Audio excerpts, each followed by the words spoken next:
DB lottery form भर्दाखेरि हाम्रो सबैभन्दा धेरै बिग्रिने ठाउँ भनेको फोटोमा हो साथीहरु, तपाईले सही सुन्नुभयो। Hello everyone, welcome back to my tech Samuel channel. यहाँहरुले यस च्यानलमा स्वागत गर्दछु। म तपाईहरुको आफ्नो साथी स्यामुएल। आजको यस भिडियोमा विशेष गरी हामीले चाहिँ ईडीबी यानी कि डीबी लोटरी अब 2025 को लागि चाहिँ हामीले कसरी सरल तरिकाले चाहिँ हामीले मोबाइलबाट राम्रोसँग फोटो खिचेर चाहिँ राम्रोसँग हामीले पासपोर्ट साइजको फोटो तयार गर्न सकिन्छ। मोबाइलबाट हैन ईडीबी टुलमा लगेर म तपाईहरुलाई सम्पूर्ण कुरा सिकाउन गइरहेको छु। हामी धेरै जनाको रिजेक्ट भइरहेको हुन्छ, फोटो चाहिँ म्याक्सिमम हैन प्राय जसोको नै रिजेक्ट भइरहेको हुन्छ, किनभने त्यहाँनिर धेरै रुल्सहरु रहेको छ। कसरी फोटो खिच्ने, कस्तो प्रकारको क्वालिटी चाहिन्छ, हामीले कति काट्नु पर्छ हैन, तपाईलाई म सम्पूर्ण कुराहरु मोबाइलमा लगेर तपाईलाई म इन्फर्मेसन दिन गइरहेको छु। कृपया भिडियोलाई चाहिँ अन्तिमसम्म हेरेर साथ दिनु होला। साथै यस्तै जानकारीमूलक भिडियो हेर्न चाहनुहुन्छ भने यस भिडियोलाई एक लाइक गरी यस च्यानललाई पनि सब्स्क्राइब गर्न नभुल्नु होला। आउनुस् आजको हाम्रो टपिकतर्फ लागौं। यहाँनिर देख्न सक्नुहुनेछ म चाहिँ मोबाइलको स्क्रिनमा आइसकेको छु। अब तपाईले डीबी लोटरीको लागि आफ्नो फोटो बनाउन चाहनुहुन्छ सजिलो तरिकाबाट भन्ने तपाई सिम्पल तरिकाले तपाई क्रोम ब्राउजरले खोल्नु पर्ने हुन्छ। यहाँनिर देख्न सक्नुहुनेछ क्रोम ब्राउजरले खोलिसकेपछि यहाँनिर तपाईले टाइप गर्नुपर्ने हुन्छ डीबी फोटो टुल भनेर तपाईले यहाँनिर टाइप गरिदिनु होला। देख्न सक्नुहुनेछ सिम्पली तरिकाले। त्यसपछि तपाईले यहाँनिर चाहिँ टच गर्नुभयो भने फोटो टुल भनेर यहाँ तपाईको नयाँ वेबसाइट खुलेर आउनेछ। देख्न सक्नुहुनेछ फोटो टुल भनेर phototool.state.gov भनेर यहाँनिर यसलाई नै टच गरिदिनु होला। यसलाई टच गरिदिसकेपछि तपाईलाई म केही कुराहरु भन्न चाहन्छु। हामीले डीबी लोटरीको लागि फर्म भर्दाखेरि कस्तो प्रकारको फोटोहरु हामीलाई चाहिन्छ भनेर तपाईलाई म स्याम्पलहरु देखाउन गइरहेको छु। यहाँनिर तपाईले बेसिक स्याम्पल भनेर 4 वटा फोटो देख्नु भएको छ। तपाईको यस्तो प्रकारको फोटोहरु चाहिँ तपाईको डीबी लोटरीको लागि एक्सेप्ट हुन्छ। सिम्पल तरिकाले तपाईले सनग्लास लगाएको हुनुहुन्न, तपाईको शिर चाहिँ हैन, तपाईको टाउको चाहिँ तलमाथि नभएको स्ट्रेट भएको र ब्याकग्राउन्डमा चाहिँ तपाईको व्हाइट ब्याकग्राउन्ड भएको तपाईको डीबी लोटरीको लागि फोटो हुनुपर्छ। विशेष गरी ब्याकग्राउन्डमा स्याडोहरु छायाहरु नआएको, अनुहारमा छाया नपरेको, तपाईले बुर्का लाउनु भएको छ भने पनि तपाईको यस्तो तरिकाको तपाईले यहाँनिर देख्न सक्नुहुन्छ। यस्तो खालको फोटो हुनुपर्ने हुन्छ। जस्तै अब पोज एन्ड एक्सप्रेसन कस्तो चाहिन्छ तपाईको पोज एन्ड एक्सप्रेसन तपाईको हाँसेको हुनु हुँदैन कहिले पनि हैन। हाँसेको भए पनि तपाईको चाहिँ दाँत देखाएको हुनुहुन्न। देख्न सक्नुहुन्छ रङ भनेको छ। त्यसपछि तपाईको टाउको चाहिँ माथि उठाएको हुनुहुन्न, तपाईले यहाँनिर देख्न सक्नुहुनेछ। त्यसैगरी तपाईको अलिकति टाउको चाहिँ अलिकति तल झुकेको हुनुहुन्न हैन। यस्तो खालको चाहिँ हुनुपर्छ तपाईको टाउको सिधा भएको। त्यसैगरी तपाईको हैन यहाँनिर चाहिँ देख्न सक्नुहुनेछ ब्याकग्राउन्ड चाहिँ व्हाइट भएको, प्लेन भएको ब्याकग्राउन्ड तपाईलाई चाहिन्छ। देख्न सक्नुहुनेछ।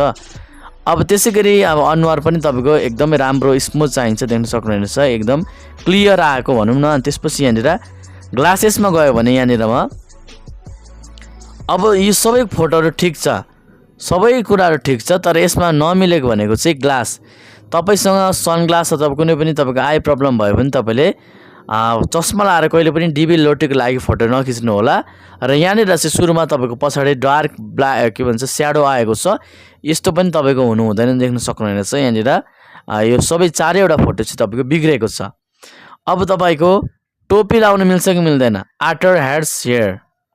अब यसमा तपाईको बुर्का लाउनु अब तपाईको हैन मुस्लिम महिला दिदीबहिनीहरु हुनुहुन्छ भने तपाईको चाहिँ यसरी मुख ढाकेको हुनु हुँदैन। यसरी तपाईको अनुहार देखाएको चारतिर तपाईको टाउकोमा चाहिँ बुर्का ढाके पनि अनुहार देखाएको हुनुपर्छ। त्यसपछि तल यसरी हैन आमा दिदीबहिनीहरु महिला दिदीबहिनीहरुले कतिचोटी के लाएर फोटो खिच्छन् भन्दाखेरि बर्केहरु ओढेर सलहरु ओढेर यस्तो कहिले पनि गर्नुहुन्न। तपाईको देख्न सक्नुहुनेछ यहाँलाई कट्टा लगाइदिएको छ, रङ हुनेछ र कपाल पनि यसरी अगाडि झाम्लाङ जुङनुङ पारेर तपाईले फोटो खिच्नु हुँदैन। यो कुरा तपाईले बुझ्नुपर्छ। अब त्यसैगरी यहाँनिर स्याडो एन्ड लाइटिङमा गयो भने यस्तो प्रकारको अब अनुहारमा आधी मात्र आएको, आधी कालो आधी सेतो आएको हैन। यसरी तपाईको यस्तो प्रकारको पनि डीबी लोटरीमा रिजेक्ट हुन्छ। अलिकति तपाईले फोटोलाई एडिट पनि गर्नु हुँदैन। त्यो कुनै कुरा पनि तपाईले बुझ्नुपर्छ। हल्का मात्र तपाईले एडिट गर्दा हुन्छ, तर एडिट कन्ट्रास्टलाई बढाउनु भयो, एडजस्टमेन्टलाई बढाउनु भयो भने त्यो पनि तपाईको रिजेक्ट हुन जान्छ हैन। त्यसपछि ब्याकग्राउन्ड कस्तो चाहिन्छ, ब्याकग्राउन्ड चाहिँ तपाईको चाहिँ प्लेन चाहिन्छ। तपाईको रुखहरु भएको, पत्ताहरु भएको, मान्छेहरु भएको, सामानहरु भएको ब्याकग्राउन्ड हुनु हुँदैन। तपाईको प्लेन खालको ब्याकग्राउन्ड चाहिन्छ। सेतो ब्याकग्राउन्ड तपाईको भित्तामा सेतो पर्दा भए अझै उचित हुन्छ है तपाईको घरमा।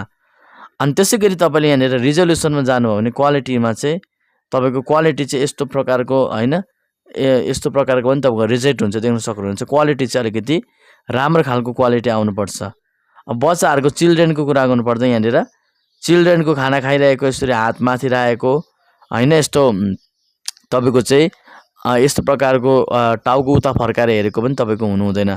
फेस अब्स्ट्र्याक्सनको कुरा गर्नुपर्दा फेस चाहिँ तपाईँको चाहिँ यस्तो प्रकारको होइन, देख्न सक्नुहुनेछ सामानहरू उचालेको, हात बाँधेको, कपाल अगाडि छड्के बनाएको यस्तो प्रकारको हुँदैन। अब तपाईँलाई सिम्पल तरिकाले ढिलो नगरी फोटो कसरी बनाउने भनेर यहाँनिर अब चुज फोटो भनेको छ। यहाँनिर चुज फोटोमा म गएँ र यहाँ मैले ब्राउजरलाई खोलेँ होइन।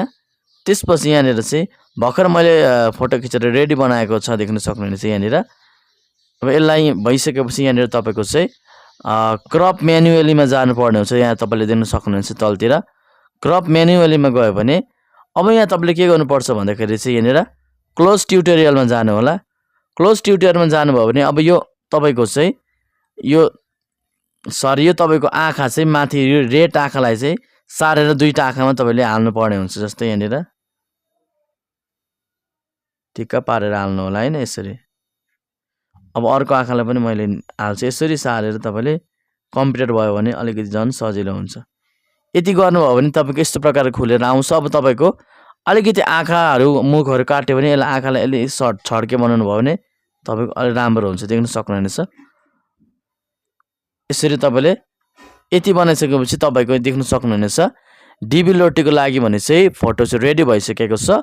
अब तपाईँले यहाँनिर चाहिँ एक्सेप्ट एन्ड प्रोड्युसमा तपाईँले टच गरिदिनु होला र एक्सेप्ट एन्ड प्रोड्युसलाई टच गरिसकेपछि यहाँनिर download image to your device भनेको छ यहाँनिर तल, यसरी डाउनलोड गरिदिनु होला। तपाईँको यहाँनिर डाउनलोड भइसकेको छ होइन। मैले त अलिकति क्यामेरा नभएको फोनले खिचेँ, तपाईँले अलिकति क्यामेरा राम्रो भएको आइफोनले खिच्दा राम्रै हुन्छ, अब डिएसएलआर छ भने पनि हुन्छ।